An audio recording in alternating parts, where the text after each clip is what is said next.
Okay, hear me out. This hole is a very difficult hole unless you can play the correct shot off the tee. Myself and Chris here at Get Good at Golf, we're going to walk you through this stunning par 4 here at Woolley Park Golf with one of the harder holes that you might have to play and a hole that you might resound with if you struggle on long par 4s. So we're going to kick things off on the tee, and you'll see here we've got quite a wide tee box. Now this is something you will see at golf courses around the world. You never see a really narrow tee box because greenkeepers want to spread out the wear and tear. But you can use this to your advantage, so make sure you do. I want to hit here my normal shot. My normal shot at the moment is a nice fade. It starts left, it comes back, that's perfect. You might see this hole's a slight kind of dog leg up there, and it would favour a draw. And I've played with golfers before who've hit gorgeous fades all day long, hit loads of fairways, more fairways than tour players might hit, and then they've gone, you know what? I'm going to hit a draw on here because this hole suits a draw. And I go, what? It is some of the worst course management I've ever seen, but it happens so often. It happens to good players, it happens to beginner players. Don't do it. Guys, wait till you see the tips that Chris is going to give you when we get down on that fairway. But basically what I'm going to do is I'm going to open the hole up a little bit.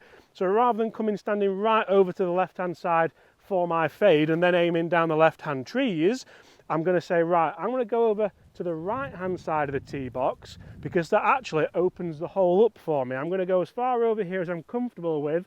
I'm not going to be one of them guys that tees up here because I've also seen that, and that's something which, stay away from that because you don't want to be putting yourself, or don't put yourself under that pressure.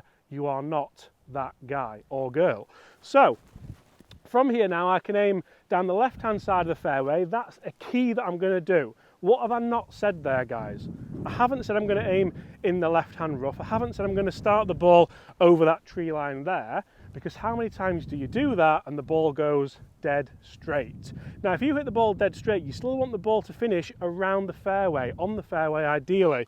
So I'm going to start the ball probably just at the 150 marker that is right bang on that fairway line. With my natural fade today, that should be the perfect shot to hit down that fairway. That's exactly the shot that I call. It's exactly the shot that I want. It's down there around 270 yards because I know that that is the shot that I can play with my driver. I've not tried to hit it 290 yards carry because I can't do that. I can do that, stay in my boots, and I can play the shot that I want to play. Let's get down there and take it from the fairway.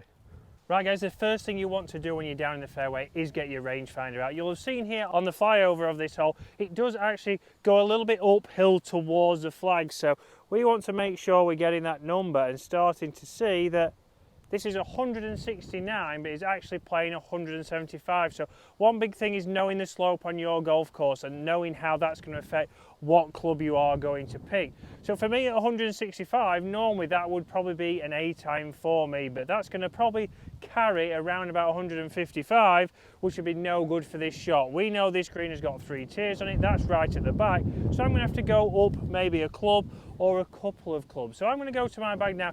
I'm going to go 6 iron here, which should land around about 175, which I don't mind because I'm going to take a little bit off this to get it to land around about 170 to play that number. And this is where you need to really know what your carry distances are, not your total distances, especially when it comes into winter, because it's all about your carry. We're going to get the ball to stop pretty quick on wet greens, so we need to make sure that we are knowing those numbers. So get to your local TrackMan range, get to your local Top Tracer, start to get those numbers, or even go and see your local PGA Pro and start to get your numbers, because if you're going to work on something throughout the winter, you want to know your numbers now, so obviously you can see if you have improved. Again, we know it's going to be winter rules soon, so when you're out here, obviously it is just winter rules here at the moment. We need to make sure that we dry your golf ball, dry your club face, so we can get the perfect strike, which then gives us the perfect distance, which then helps us get good at golf. So if we don't dry the golf ball, guys, and we don't dry the club face, then what we're going to do is we're going to start to see the spin rate drop. So we might see those ones that just drop straight out of the sky. So if you hit your driver, for example, you do a couple of practice swings, there's a moist face, that ball could just drop out of the sky. We know then we're going to lose distance, we're not going to hit it as far down the fairway, we're going to struggle to reach the green, and we know as a result we're not going to lower our handicap. So from here we're going to have a practice swing and then really focus on this shot. So again, I'm going to visualize my shot just like James did on the tee. So I'm thinking here it's going to be a little bit of a fade. So I'm going to start the ball just to the left of the flag, and if it overfades, it's moving towards the middle of the green. If I do hit it dead straight, it's still going to be on the left side of the green, and that's what we have to start to think to start to get you lowering your scores.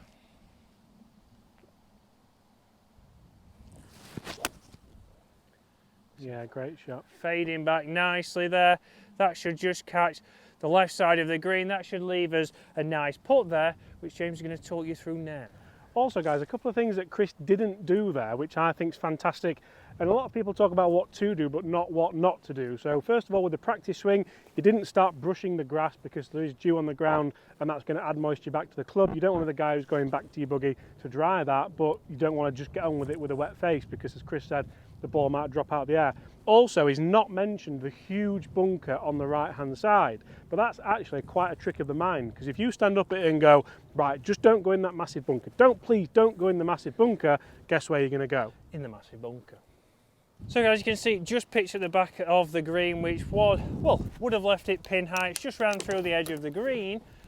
James is now going to talk you through a chip shot. Now there's a few different options you can do here, and there's no real right or wrong. A lot of it can just be dictated to what you feel like is the strength of your game, and that's a huge factor here on Get Good at Golf. This isn't do how we do, it's do what you're comfortable with, but here's how to do it correctly. So one thing that a lot of people might do is they might well put this. Now the problem with putting this for me is you are going through uneven grass, and it's a little bit bobbly, so you can't really get the proper strike on here. I'll do as good as I can, but realistically from here you can't really judge how hard to hit that ball. So that's come out not too bad, a little bit to the left. It actually dove left straight away, so I would try and stay away from that. Another option is to go with your most lofted club, the lob wedge. This is a shot that actually I'm very comfortable with. If I was here with a nice lie like that, this is probably the shot that I would do. But just because I have lob wedge in the hand doesn't necessarily mean I'm going to stand really open, play a big flop shot and try and get that ball up in the air over the flag. I'm going to play it nice and simply. We did a video on this the other day actually, that's a really good way of improving your up and down stats. Ball in the middle of the stance, weight left, handle left ever so slightly, and just land the ball halfway there and then let it release out. You can see the problem with that is if you do get a little bit of mud on that face, that ball just died a little bit, so it didn't have the loft, it didn't have the ball speed, and that one's about 6 feet away, so quite disappointing realistically. The shot that is probably the percentage shot is to learn how to play a little bump and run with a mid iron, and even there, a shot that I was comfortable with and felt like is the shot that I would play is further away than the putt. So it goes to show that we're not always correct, we're not always right in what we're trying to do. So make sure you do try other options, because you never know how good you're going to be, you never know how it might improve your up and down percentages. So with a 9-iron, I'm just going to have the ball at the back of the stands, a little bit of forward shaft lean and my weight nicely on my left foot, and then just play a little bit of a putting motion. You can see that ball comes out nicely, a little bit fiery, and it's just not the closest one. So for me, a plethora of shots you can play there, no real right or wrong, and for me, I probably need to practice all three of those, because Chris is now going to talk through how to hold some more putts. Okay guys, so when talking putting, one thing that we want you to do is make sure that we do get something that aims you a little bit better. So whether that's your club, whether that's something on the back of your putter head that gives you a little bit of help, but also using your golf ball to your advantage, maybe using the line on there so we can get that lined up to where we want to start the golf ball, so we can get it going in the direction we want. If we've got a line on your golf ball, we can then use it to our advantage to get a little bit of feedback. So if I hit the ball, we can see what that ball roll does. Does it roll end over end, which means the face and path is square? Does it obviously then deviate? Are we cutting across it one way or the other? Once I'm in here for pace, one big thing that I see a lot of people do is lose connection with the target. So we start to see people go, okay, yeah, want to watch that putter back and through, over the ball. Oh, it's rolled good, but Foxy. Exactly, that is Mr. Fox. So you've taken all your focus onto the putter head and making sure it does exactly what it says. We've not thought about pace, and a lot of people over any handicap level will improve by getting the pace better, getting a little bit closer, and then they're not going to have as many putts from here. So really focus on looking at your target or your aim point or where you are setting the ball off to judge your distance, and then from there you can come in. We can see, does it roll good? Yes, it does. Has it got the right pace? Yes, it has. That's just fallen in there. So give yourself a little bit more focus on your pace, guys. Use a line on your ball if you can to line it up a little bit better, and that's going to help you get good at golf.